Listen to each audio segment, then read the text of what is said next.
Hello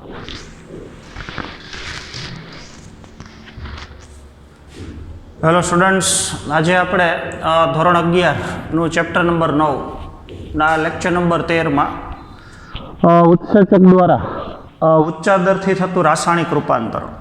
તો આપણને ખબર છે રાસાયણિક પ્રક્રિયામાં ઉત્સેચકો ઝડપથી પ્રક્રિયકનું રૂપાંતરણ નિપજમાં કરે છે, ઓછી શક્તિનો ઉપયોગ કરે છે.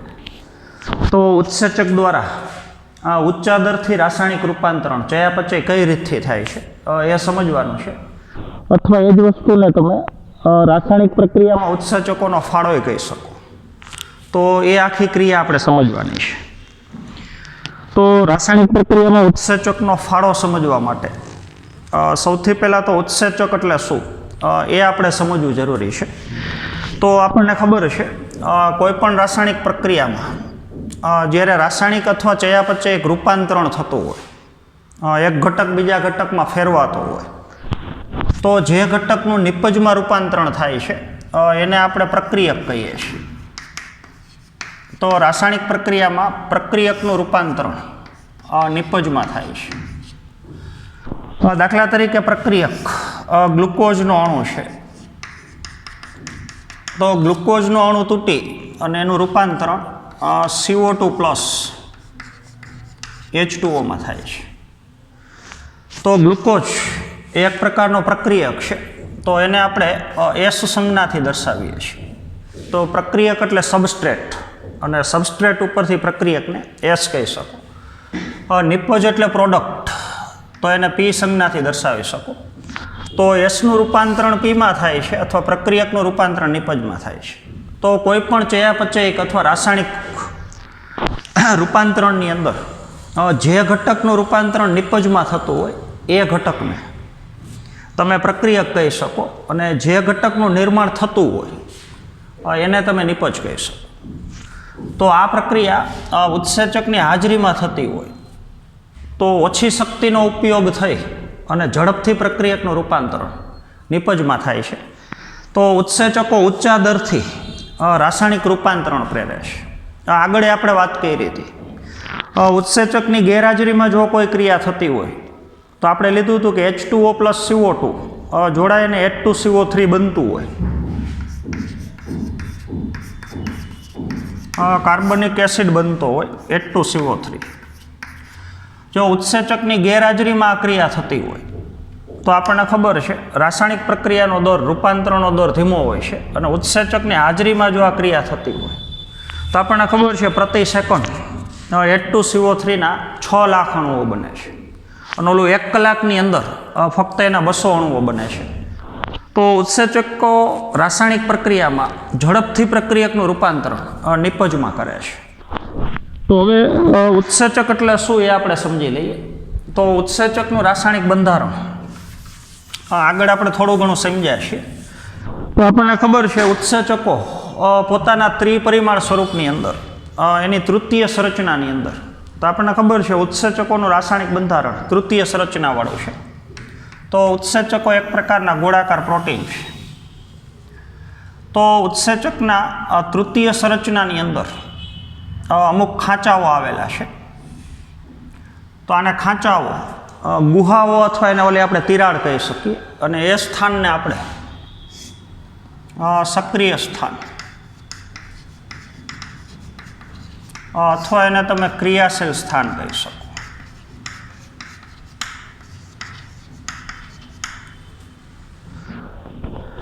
તો ઉત્સેચકો વ્યાખ્યા આપી છે. ઉત્સેચકો સક્રિય સ્થાન સાથેના, એટલે કે ઉત્સેચકો સક્રિય સ્થાન ધરાવતા તૃતીય સંરચનાની અંદર આવેલા ત્રિપરિમાણ સ્વરૂપના એક પ્રકારના પ્રોટીન છે. તો ઉત્સેચકોની તૃતીય સંરચનામાં સક્રિય સ્થાન આવેલું છે, અને એ પ્રકારના પ્રોટીન છે. તો ઉત્સેચક પ્રોટીનના બનેલા છે, અને એ ઉત્સેચકની તૃતીય સંરચનાની અંદર અમુક ખાંચાઓ અથવા તિરાડ આવેલી છે, અને ખાંચાઓ અથવા તિરાડને આપણે સક્રિય સ્થાન કહીએ છીએ. અને એ સક્રિય સ્થાને જે પદાર્થ જોડાય છે તો ઉત્સેચક પ્લસ જોડાતો પદાર્થ એને આપણે પ્રક્રિયક કહીએ છીએ. આ ઉત્સેચક છે. ઉત્સેચકને ઇંગ્લિશમાં એન્ઝાઇમ કહીએ છીએ, તો એ સંજ્ઞાથી દર્શાવીએ છીએ. પ્રક્રિયકને આપણે ઇંગ્લિશમાં સબસ્ટ્રેટ કહીએ છીએ, તો એ સંજ્ઞાથી દર્શાવીએ છીએ. તો આપણને ખબર છે રાસાયણિક પ્રક્રિયા દરમિયાન જે ઉત્સેચકનું સક્રિય સ્થાન છે ત્યાં આવી અને પ્રક્રિયક જોડાય છે. તો ઉત્સેચકના સક્રિય સ્થાનમાં જોડાતો પદાર્થ એ પ્રક્રિયક છે, અને પ્રક્રિયક જેની સાથે જોડાયેલો છે એ ઉત્સેચક છે. તો પ્રક્રિયક ધીમે ધીમે ઉત્સેચક તરફ પ્રસરણ પામી એના તરફ ગતિ કરી અને પ્રક્રિયક ઉત્સેચકના સક્રિય સ્થાને જોડાય છે. તો ઉત્સેચકના સક્રિય સ્થાને પ્રક્રિયક જોડાણા પછી એક સંકુલ બન્યું, તો કહી શકો તમે ઉત્સેચક પ્રક્રિયાર્થી સંકુલ. ઉત્સેચક પ્રક્રિયાર્થી સંકુલ, અથવા એને ES સંકુલ કહી શકો. સંકુલ ન કહેવું હોય તો ઇંગ્લિશમાં કોમ્પ્લેક્સ કહી શકો. એન્ઝાઇમ સબસ્ટ્રેટ કોમ્પ્લેક્સ અથવા ઉત્સેચક પ્રક્રિયાર્થી સંકુલ. તો આખી ઘટના હવે આપણે સમજીએ. તો ઉત્સેચકના સક્રિય સ્થાને પ્રક્રિયક જોડાણા પછી જો પ્રક્રિયક ઉત્સેચકના સક્રિય સ્થાને જોડાઈ જાય તો આ ઉત્સેચક આ પ્રક્રિયકનું ઓછામાં ઓછી શક્તિનો ઉપયોગ કરી અને ઝડપથી એનું રૂપાંતરણ નિપજમાં કરે છે. તો એ આખી ઘટના હવે આપણે સમજવાની છે.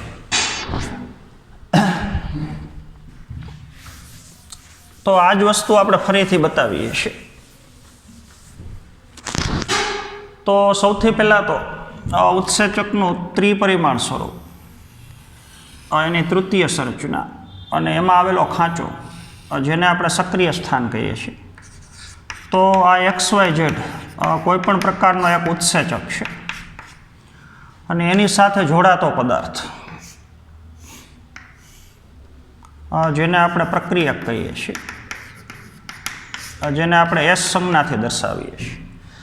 તો હવે પ્રક્રિયક ઉત્સેચકના સક્રિય સ્થાને જોડાઈ જાય તો ઉત્સેચક અને પ્રક્રિયાર્થીનું જે સંકુલ બન્યું છે એ સંકુલને તમે SE સાથે જોડાઈ ગયો તો ઉત્સેચક પ્રક્રિયાર્થી સંકુલ કહી શકો,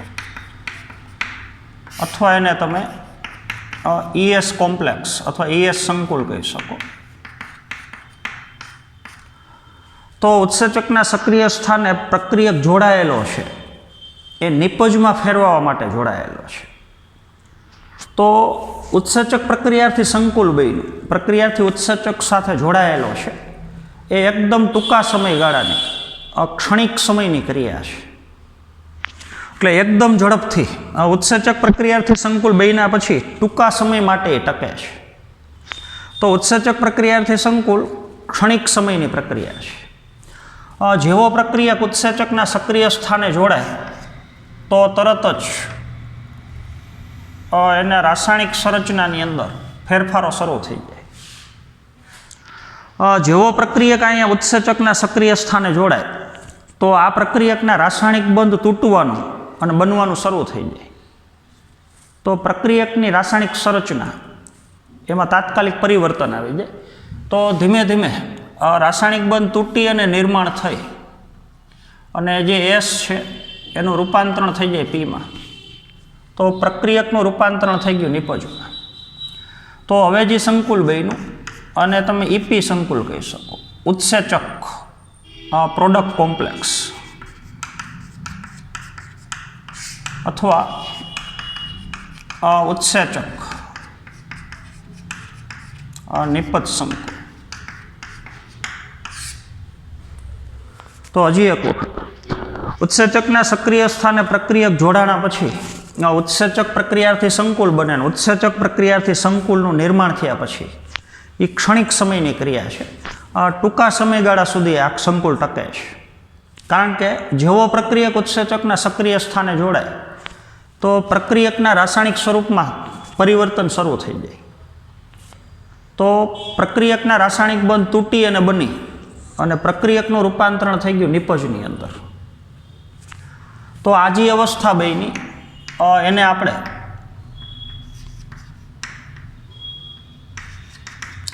સંક્રમણ અવસ્થા અથવા એને વચગાળાની અવસ્થા અથવા એને તમે મધ્યવર્તી અવસ્થા કહી શકો. તો હવે સક્રિય સ્થાને જ્યારે ઘટક જોડાતો હોય ત્યારે એ પ્રક્રિયક હોય અને ટૂંકા સમયગાળામાં પ્રક્રિયકનું રૂપાંતરણ, પ્રક્રિયકના રાસાયણિક બંધ તૂટી અને બની અને પ્રક્રિયકનું રૂપાંતરણ નિપજમાં થઈ ગયું. તો વચ્ચે આજે રાસાયણિક રૂપાંતરણ થયા. તો હવે ઉત્સેચકના સક્રિય સ્થાન ઉપરથી પ્રોડક્ટ એટલે નિપજ એ મુક્ત થઈ જાય અને ઉત્સેચક ફરી પાછો પોતાના મૂળભૂત સ્વરૂપમાં આવી જાય. એનું સક્રિય સ્થાન પાછું ખાલી થઈ જાય.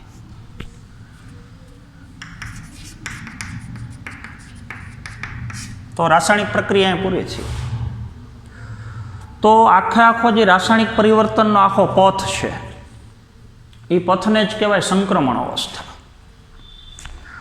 પ્રક્રિયકનું રૂપાંતરણ જ્યારે નિપજમાં થતું હોય તો પ્રક્રિયકને નિપજમાં ફેરવવા માટે બરોબર સમજવાનું છે. પ્રક્રિયકનું નિપજમાં રૂપાંતરણ કરવા માટે વચ્ચે જે આખા રાસાયણિક રૂપાંતરણો થયા, રાસાયણિક બંધ તૂટ્યા અને બન્યા, તો ધીમે ધીમે પ્રક્રિયકનું રૂપાંતરણ નિપજમાં થઈ ગયું.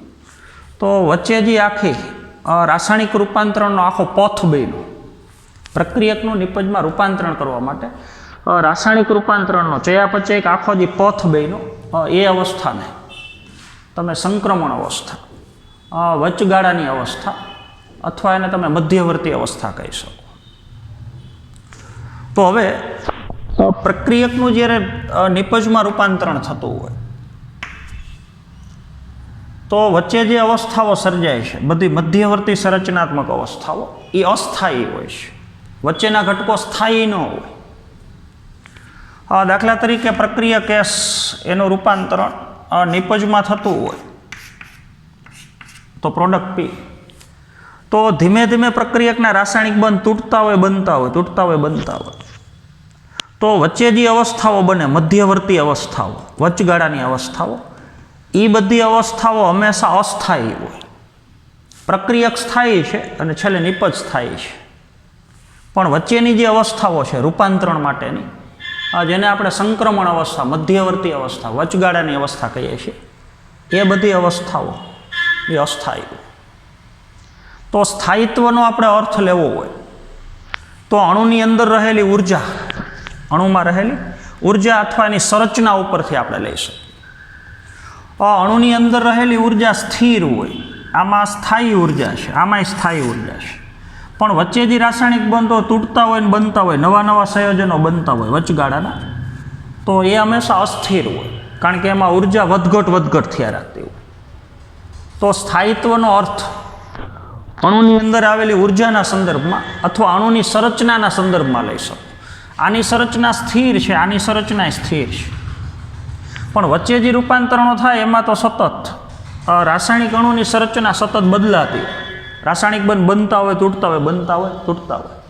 તો જે વચ્ચેની જે અવસ્થાઓ છે, વચગાળાની સંરચનાત્મક અવસ્થાઓ પ્રક્રિયકને નિપજમાં ફેરવવા માટે, એ બધી અસ્થાયી હોય, કારણ કે એમાં અણુની સંરચના સ્થિર ન હોય, ઉર્જાનું પ્રમાણ સ્થિર ન હોય. તો સ્થાયિત્વનો અર્થ અણુની અંદર રહેલી ઉર્જા, શક્તિ અથવા અણુની સંરચના છે. એટલે જો રાસાયણિક અણુમાં રહેલી ઉર્જા અને એની સંરચના સ્થિર હોય તો એ સ્થાયી અવસ્થા છે. પણ રાસાયણિક અણુની સંરચના સતત બદલાતી હોય, એમાં રહેલી ઉર્જાનું પ્રમાણ વધઘટ થતું હોય, તો એ બધી અવસ્થાઓ, વચગાળાની અવસ્થાઓ, એ બધી અસ્થિર છે. તો એ હવે આપણે સમજવું હોય તો આખું આપણે ગ્રાફ ઉપરથી સમજી શકીએ. તો એના માટે એક આલેખ અથવા ગ્રાફ ઉપરથી આપણે સમજ લઈએ છીએ.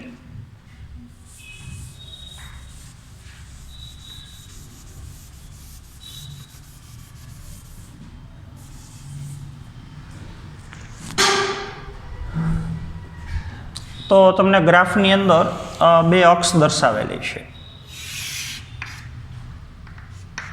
આ વાય અક્ષ છે એટલે એક્સ અક્ષ છે. વાય અક્ષ ઉપર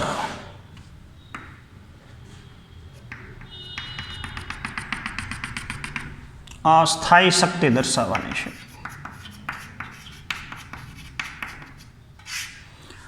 દાખલા તરીકે પ્રક્રિયક છે એસ. તો આપણે લીધેલા પ્રક્રિયકની અંદર વાય અક્ષ ઉપર સ્થાયી શક્તિ છે 0 થી શરૂ કરી. દાખલા તરીકે આટલી શક્તિ છે પ્રક્રિયકની અંદર. તો એ પ્રક્રિયકનું રૂપાંતરણ આપણે નિપજમાં કરવાનું છે. નિપજમાં રૂપાંતરણ છે. એમાં સ્થાયી શક્તિ આટલી છે. તો પ્રક્રિયક કરતાં નિપજમાં સ્થાયી શક્તિ ઓછી છે. તો આપણે અહીંયા નિપજ લખીએ, એને આપણે P થી દર્શાવીએ છીએ. તો બરોબર સમજવાનું છે. જ્યારે પ્રક્રિયકનું રૂપાંતરણ અહીંથી શરૂ થયું, જેવો પ્રક્રિયક ઉત્સેચક સાથે જોડાય, બરોબર સમજવાનું છે. આ પ્રક્રિયક ઉત્સેચક સાથે જોડાય, ES સંકુલ બન્યું. તો જેવું ES સંકુલ બને એટલે રાસાયણિક પ્રક્રિયાનો પ્રારંભ થયો. રાસાયણિક બંધ તૂટવાનું બનવાનું શરૂ થઈ ગયું. તો એના માટે ઉર્જાની જરૂર પડે. તો ઉર્જા મળે એટલે આ જે અવસ્થા છે, આ રાસાયણિક ફેરફારો શરૂ થઈ ગયા, તો એને સંક્રમણ અવસ્થા કહી શકાય.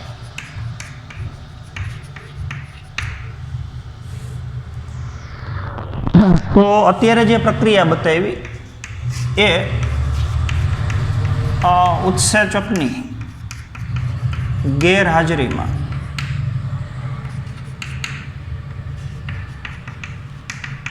સક્રિય શક્તિ સ્તર.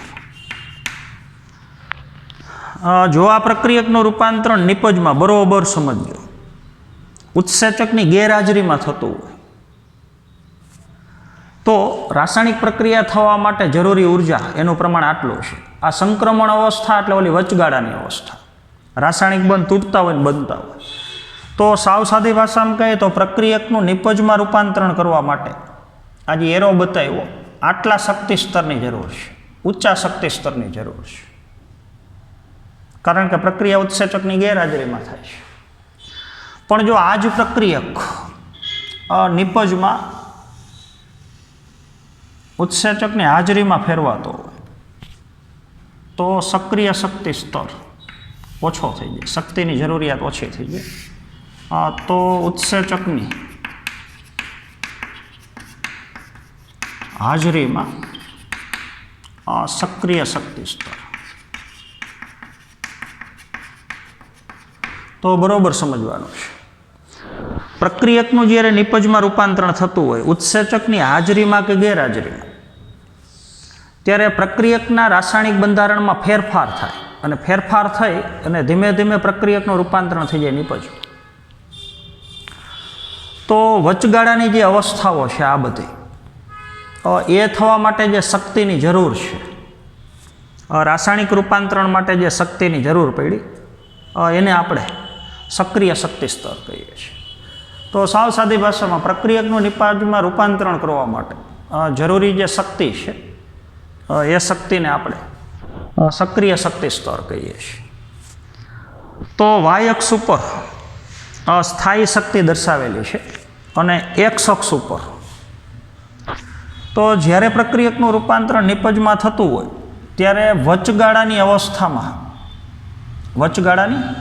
અવસ્થામાં જે ઉર્જાની જરૂરિયાત છે એ પ્રમાણ એ આપણે એક્સ અક્ષ ઉપર દર્શાવેલું છે. તો એક્સ અક્ષ વચગાળાની અવસ્થા દ્વારા થતું જે રાસાયણિક રૂપાંતરણ છે એ દર્શાવે છે. વાય અક્ષ ઉપર સ્થાયી શક્તિ દર્શાવેલી છે અને એક્સ અક્ષ ઉપર વચગાળાની સંક્રમણ અવસ્થા દ્વારા જે રાસાયણિક રૂપાંતરણ થાય એ રાસાયણિક રૂપાંતરણ આપણે એક્સ અક્ષ ઉપર દર્શાવેલું છે. તો આ સમજવા માટે હવે આપણે પ્રક્રિયક અને નિપજ એની વચ્ચે જે શક્તિ સ્તરમાં તફાવત છે એ આપણે સમજવાનું છે. એ માટે આપણે ઉદાહરણ લઈએ. દાખલા તરીકે ગ્લુકોઝનું રૂપાંતરણ H2O પ્લસ CO2માં થતું હોય અથવા ગ્લુકોઝનું રૂપાંતરણ સ્ટાર્ચમાં થતું હોય, બરોબર સમજ. તો પહેલી પ્રક્રિયા અપચય ક્રિયા છે અને બીજી ક્રિયા ચય ક્રિયા છે. તો આ પ્રક્રિયક છે અને આ નિપજ. જો ગ્લુકોઝનું રૂપાંતરણ H2O પ્લસ CO2 માં થતું હોય તો ગ્રાફ આપણે દર્શાવ્યો એ પ્રમાણે મળશે. તો આપણે જોવું પડે પ્રક્રિયક અને નિપજ વચ્ચે શક્તિ સ્તરમાં બેયના અણુમાં રહેલી શક્તિના પ્રમાણમાં કેટલો તફાવત છે. તો ત્યાં આપણે ઉદાહરણ લેવા પડે. જો પ્રક્રિયક કરતાં નિપજ છે એ નીચલી કક્ષાની હોય, અત્યારે એવું છે આ પ્રક્રિયક એટલે ગ્લુકોઝ, એના કરતાં જે નિપજ છે H2O અને CO2 આ બે નીચલી કક્ષાની છે. તો ગ્લુકોઝ કરતાં H2O અને CO2 માં ટૂંકમાં શક્તિનું પ્રમાણ નીચું છે. તો આમ થશે. ગ્લુકોઝના અણુમાં રહેલી સ્થાયી શક્તિ આપણે ડોટ ડોટ બતાવ્યું, લેવલ ઊંચું છે, આટલું છે. અને એ ગ્લુકોઝનો અણુ તૂટી અને એનું રૂપાંતરણ H2O અને CO2 માં થતું હોય તો એમાં સ્થાયી શક્તિનું પ્રમાણ ઓછું છે. એટલે જો પ્રક્રિયકનો અણુ જટિલ હોય અને નિપજ સરળ હોય તો આમાં ઉર્જા વધારે હોય ને આમાં ઉર્જા ઓછી હોય. એટલે જો પ્રક્રિયક કરતાં નિપજ નીચલી કક્ષાનો હોય તો આ જે રાસાયણિક પ્રક્રિયા છે એ રાસાયણિક પ્રક્રિયાને બાહ્ય ઉષ્મીય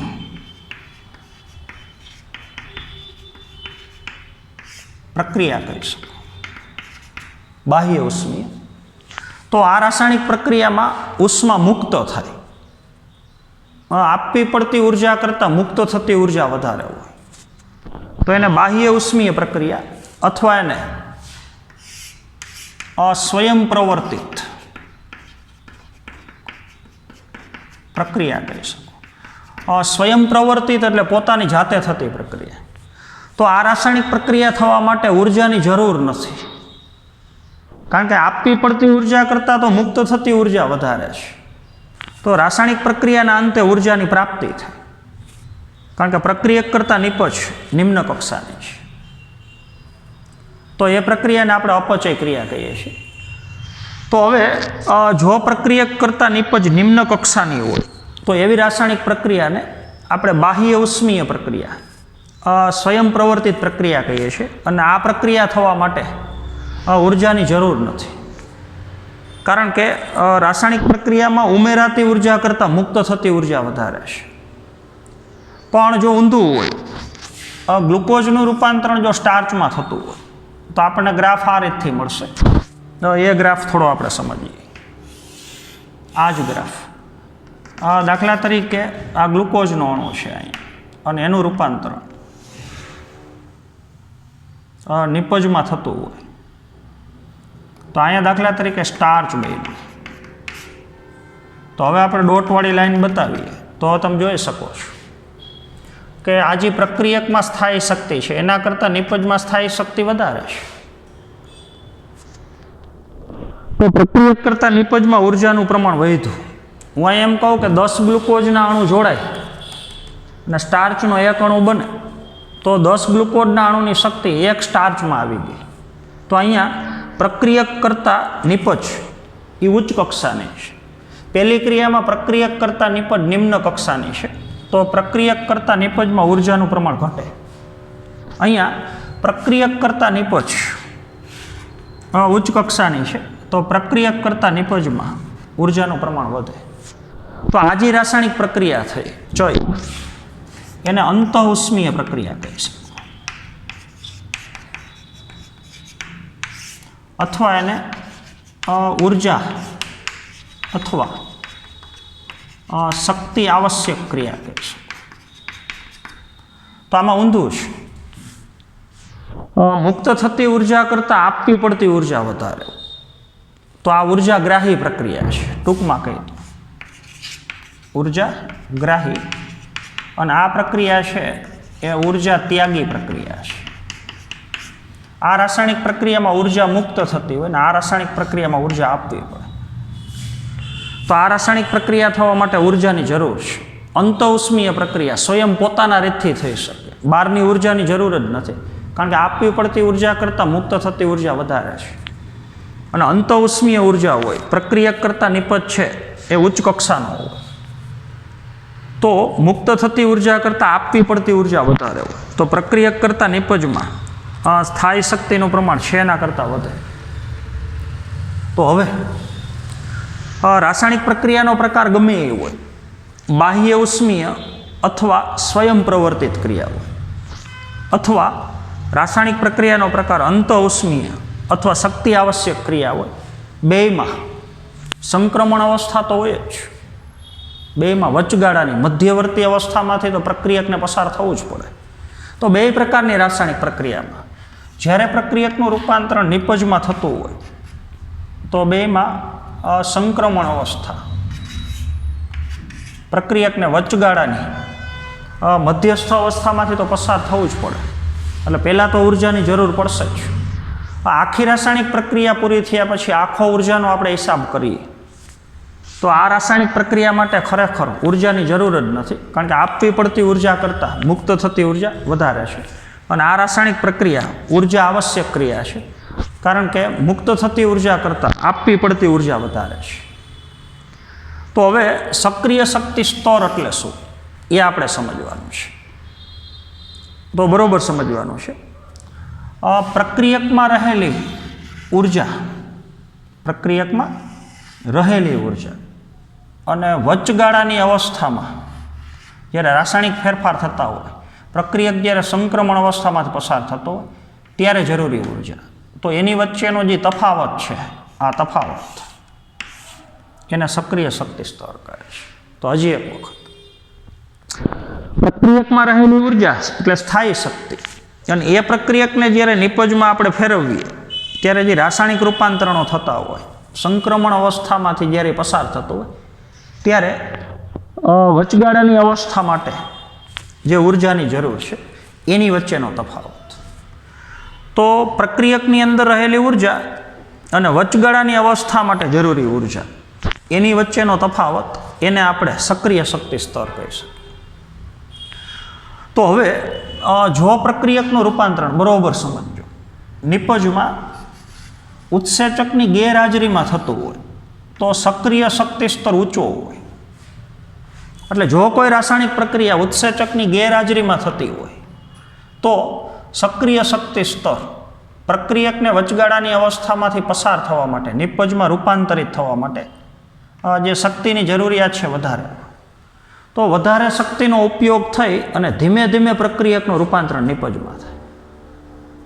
પણ જો કોઈ રાસાયણિક પ્રક્રિયા એ ઉત્સેચકની હાજરીમાં થતી હોય તો સક્રિય શક્તિ સ્તર છે નીચો હોય. એટલે ઓછી શક્તિનો ઉપયોગ કરી અને ઉત્સેચક ઝડપથી પ્રક્રિયકનું રૂપાંતરણ નિપજમાં કરે. તો આપણો પ્રશ્ન એ છે કે રાસાયણિક પ્રક્રિયામાં ઉત્સેચકનો ફાળો, ઉત્સેચક દ્વારા શા માટે ઊંચા દરથી રાસાયણિક રૂપાંતરણ થાય છે? તો મેઇન કારણ આ છે સક્રિય શક્તિ સ્તર.